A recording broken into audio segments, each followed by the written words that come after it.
আসসালামু আলাইকুম। চলুন প্রথমে আপনাকে গাজা ধ্বংসস্তূপের মধ্যে লুকানো এক নির্মম বাস্তবতার মুখোমুখি করি, যেখানে প্রতিটি দৃশ্য যেন একটি হৃদয় বিদারক সিনেমার অংশ।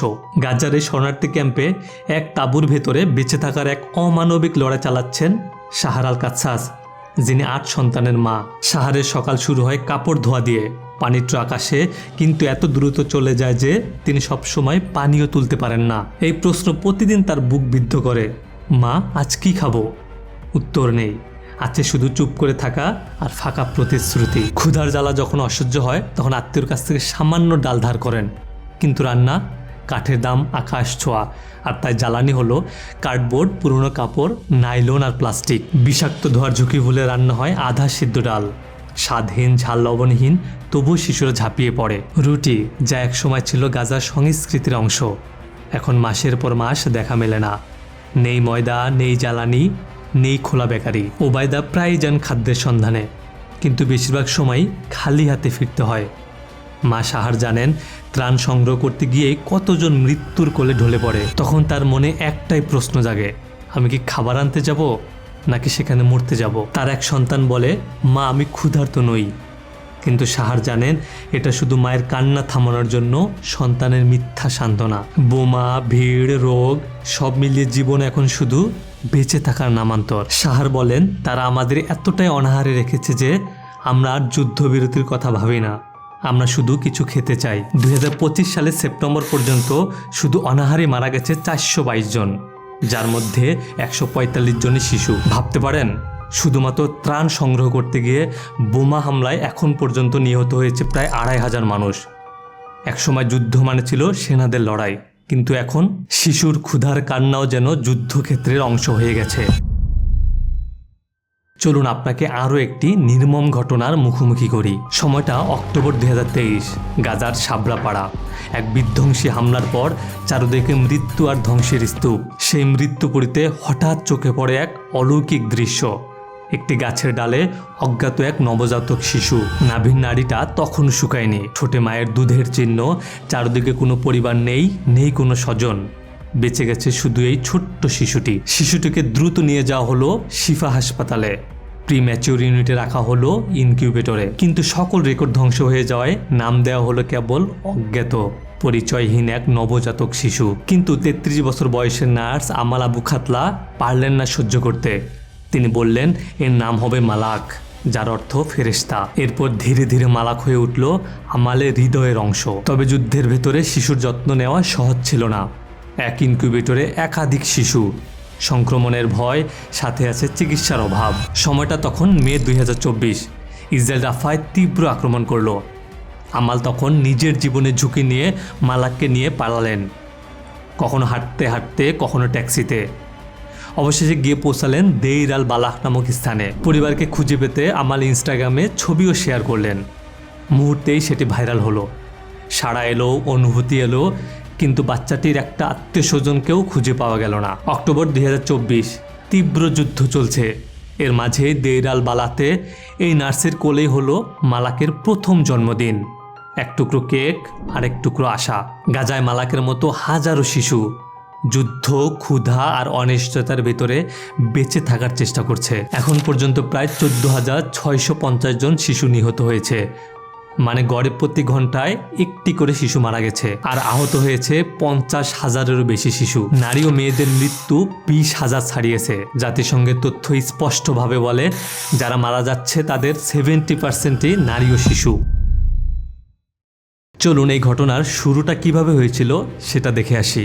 2023 সালের 7 অক্টোবর হামাস ইসরায়েলে একটি বড় আকারের সমন্বিত আক্রমণ করে।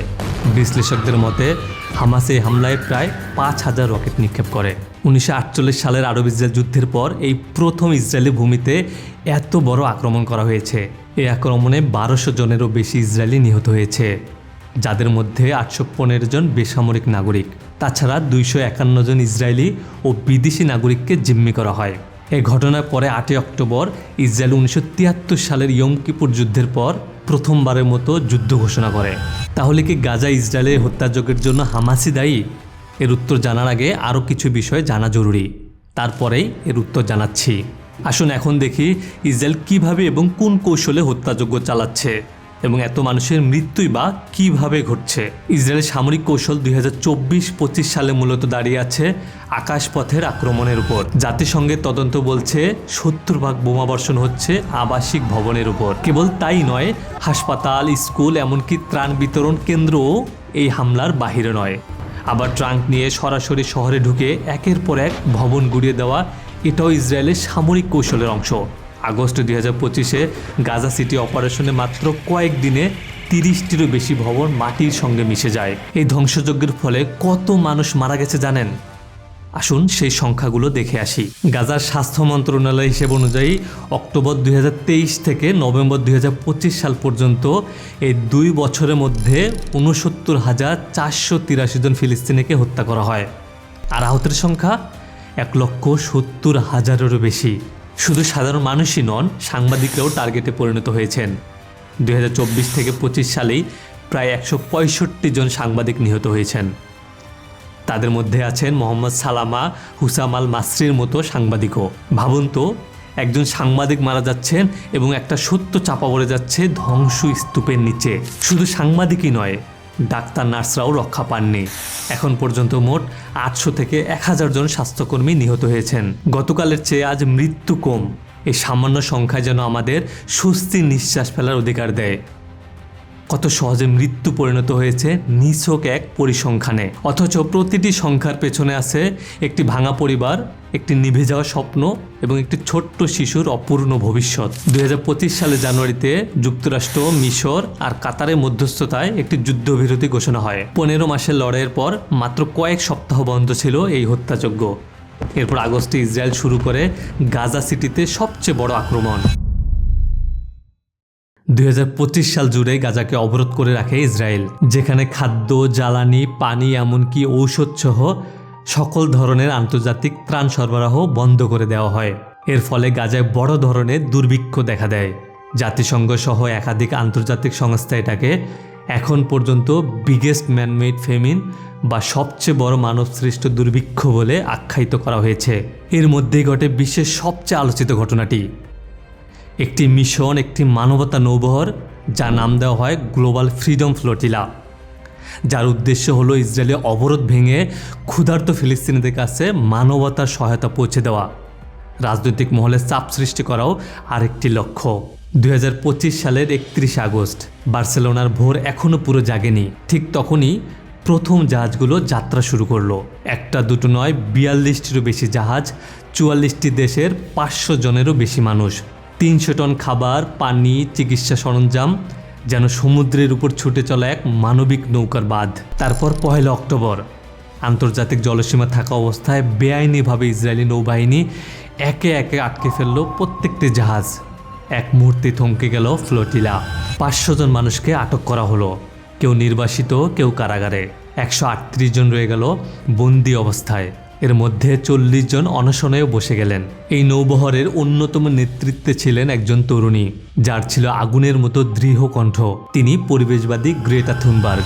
We are counting on you to use your voice, your platform, everything you have at hands to protect humanity, to protect human rights and to stand on the right side of history. Thank you. গাজায় পৌঁছানোর এটা তার তৃতীয় চেষ্টা। এবারও তাকে আটক করা হলো। এবার তাকে ঘুমাতে না দিয়ে মানসিকভাবে নির্যাতন করা হলো। এরপর গ্রিসে ফিরে তিনি বললেন, এটা গণহত্যা, আন্তর্জাতিক ব্যবস্থা আমাদের সঙ্গে বিশ্বাসঘাতকতা করছে। আর ঠিক এই আন্দোলনে বাংলাদেশের গর্ব ফটোগ্রাফার শহীদুল আলম, 4 দশক ধরে মানুষ ও মানবাধিকারের গল্প বলা এক ব্যক্তি, যিনি 2018 সালে টাইম ম্যাগাজিনের পার্সন অব দ্য ইয়ার। তিনি যোগ দিলেন কনসাস নামক বিশাল জাহাজে 96 জন মানবাধিকার, মিডিয়া ও চিকিৎসাকর্মীর সঙ্গে। অভিযান শুরুর আগে তিনি যে কথা বলেছিলেন সেটাই যেন সমুদ্রের ঢেউ হয়ে ফিরে আসে। বাংলাদেশিদের ফিলিস্তিনিদের জন্য ভালোবাসা আছে, আমরা মেরুদণ্ডহীন নই। আপনিও চাইলে ফিলিস্তিনের স্বাধীনতার জন্য আওয়াজ তুলতে পারেন হ্যাশট্যাগ ক্যাম্পেইনে যুক্ত হয়ে। কমেন্ট বক্সে লিখুন #ফ্রি প্যালেস্টাইন, #সেভ প্যালেস্টাইন এবং #প্যালেস্টাইন। সেপ্টেম্বরের মাঝামাঝি এসে ইসরায়েল ঘোষণা করে গাজা সিটি খালি করতে হবে, অর্থাৎ লাখ লাখ গাজাবাসীকে দক্ষিণে চলে যেতে হবে। কিন্তু দক্ষিণ কি নিরাপদ? আন্তর্জাতিক সংস্থা এবং স্থানীয়রা বলছে গাজাবাসী যেখানে যাক না কেন মৃত্যুর ছায়া তাদের পিছু ছাড়ছে না। এই যুদ্ধের সবচেয়ে আলোচিত ঘটনাগুলোর একটি ঘটে 2025 সালের 9 সেপ্টেম্বর। ইসরায়েল হামলা চালায় কাতারের রাজধানী দোহায়, যেখানে ছিল হামাসের শীর্ষ নেতাদের সদর দপ্তর। টার্গেট করা হয়েছিল খালিল আল হায়া এবং খালেদ মাশালকে। যদিও হামলায় মারা যায় 5 জন নিম্নপদস্থ সদস্য, একজন কাতারি নিরাপত্তা কর্মকর্তা, আর আহত হয় একজন সাধারণ মানুষ। এই ব্যর্থ হামলার পর কাতার ক্ষুব্ধ হয়ে ইসরায়েলের বিরুদ্ধে সম্মিলিত প্রতিক্রিয়া ঘোষণা করে। এই সময় যুক্তরাষ্ট্রের পররাষ্ট্রমন্ত্রী মার্কো রুবিও ইসরায়েলের সফরে এসে বরাবরের মতো ইসরায়েলকে সমর্থন দেয়। অন্যদিকে জাতিসংঘ এমনকি আরব রাষ্ট্রগুলোও এই হামলার নিন্দা জানানোতেই সীমাবদ্ধ থাকে। সর্বশেষ 10 অক্টোবর 2025 সালে একটি নতুন যুদ্ধবিরতি কার্যকর হয়েছে। প্রথম পর্যায়ে হামাস সব জীবিত জিম্মি মুক্ত করেছে। ইসরায়েল প্রায় 2000 ফিলিস্তিনি বন্দী মুক্তি দিয়েছে। ইসরায়েলি বাহিনী একটি নির্ধারিত ইয়েলো লাইন পর্যন্ত পিছু হটেছে, কিন্তু এখনও গাজার 53% এলাকা নিয়ন্ত্রণে রেখেছে। তবে এই যুদ্ধবিরতি অত্যন্ত ভঙ্গুর এবং প্রতিদিন লঙ্ঘনের ঘটনা ঘটছে। যুদ্ধবিরতির মধ্যে এখন পর্যন্ত 266 জন ফিলিস্তিনিকে হত্যা করা হয়েছে। এখন আসি হামাস কেন ইসরায়েলে আক্রমণ করেছিল এবং এই হত্যাযজ্ঞের পেছনে হামাসের দায় কতটুকু সেই বিষয়টা নিয়ে। এইটুকু বুঝলেই পুরো বিষয়টা আপনার কাছে পরিষ্কার হয়ে যাবে। 2023 সালের সেপ্টেম্বরে জাতিসংঘের সাধারণ পরিষদের Netanyahu the new middle east নামে একটি মানচিত্র উপস্থাপন করে, যা গ্রেটার ইসরায়েল নামে অধিক পরিচিত, যা নীলনদ থেকে ফোরাত নদী পর্যন্ত বিস্তৃত, যেখানে পশ্চিম তীর, গাজা এবং পূর্ব জেরুজালেমকে কোনো পৃথক ফিলিস্তিনি সত্তা ছাড়াই ইসরায়েলের অংশ হিসেবে দেখানো হয়। এতে ফিলিস্তিনিদের অস্তিত্ব পুরোপুরি মুছে দেওয়ার পরিকল্পনা করা হয়। পূর্বেও এইভাবে ধীরে ধীরে ফিলিস্তিনকে দখল করা হয়েছে, আর এর মাধ্যমে আজকের ইসরায়েল রাষ্ট্র গঠিত হয়েছে। ইতিহাসের দিকে তাকালেই এর সত্যতা পেয়ে যাবেন।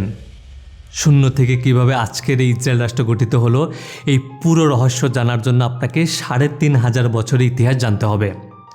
এই সম্পূর্ণ ইতিহাস টাইমলাইন ধরে ধরে এই ভিডিওতে আলোচনা করেছি, চাইলে দেখে আসতে পারেন। ডেসক্রিপশনেও এর লিঙ্ক দেওয়া থাকবে। এটি আমার চ্যানেলের সবচেয়ে বেশি ভিউজ পাওয়া ভিডিও। ভিডিওটি সম্পূর্ণ দেখার জন্য আন্তরিকভাবে কৃতজ্ঞতা জানাচ্ছি।